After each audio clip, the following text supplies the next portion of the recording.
We're going to start with Christy.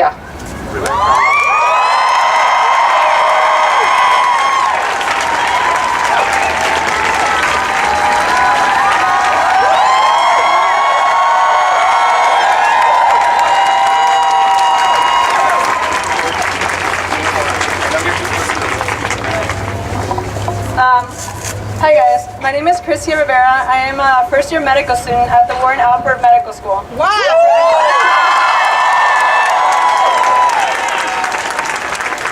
I will be sharing a few words about my experience as a documented student.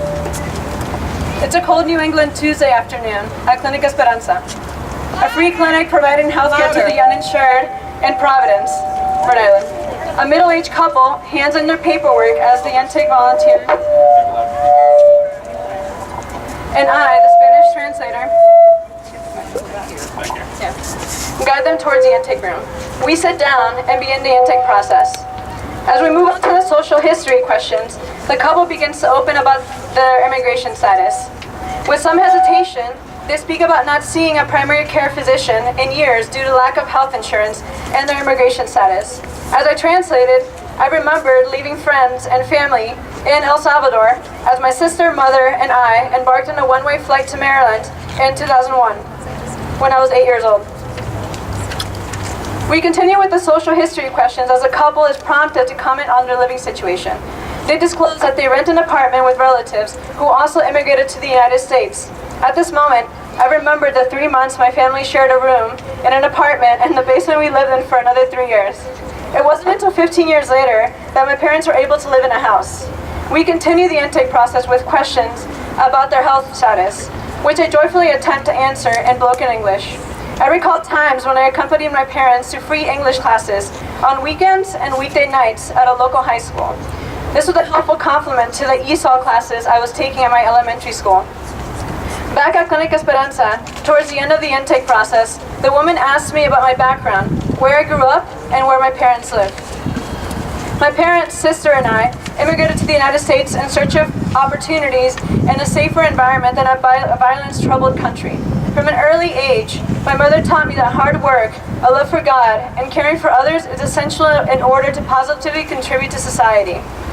However, as I grew up, I came to the dark realization that exemplifying these values is not enough in a society where gender, skin color, immigration status fuel prejudice and a cycle of poverty and disadvantage for those underrepresented. I learned that my uncle had not gone to a primary care physician in years due to a lack of health insurance, arising that was a norm for many adults in my community who were also undocumented. I desperately wished there was something I could do for him, others like him, who were kept from receiving this basic human right.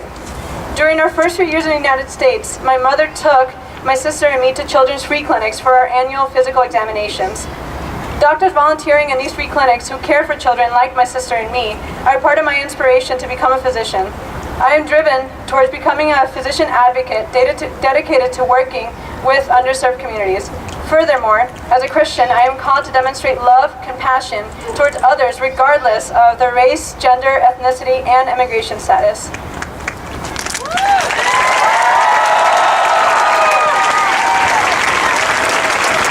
Back at Clínica Sanza, the couple nears the end of the intake process. I speak with them as the intake volunteer completes their assessment. Soon after sharing that I also immigrated to the United States from El Salvador, they eagerly ask if I am a dreamer. Caught off guard by the question, I chose not to disclose this information. Growing up, I was told by my parents not to tell anyone about my immigration status. Reflecting back on the experience, I wish I had shared my experience of being an undocumented immigrant who was granted DACA status 4 years ago, thus allowing me to have a license that I can use for air travel within the United States, a social security number, and a work permit.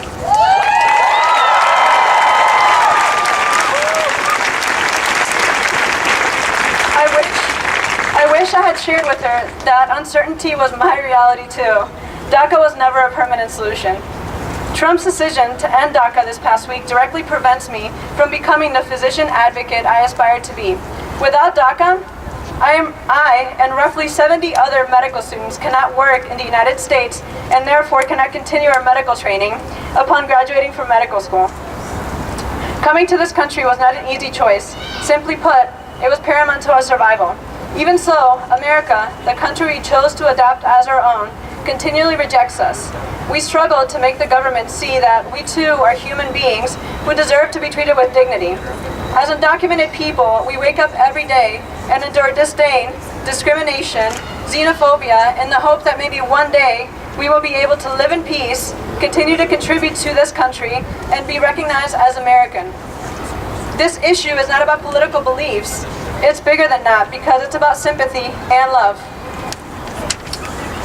I urge you to think critically about this issue, allies, and I encourage you to stop thinking of us only as potential assets to this country who contribute financially and intellectually.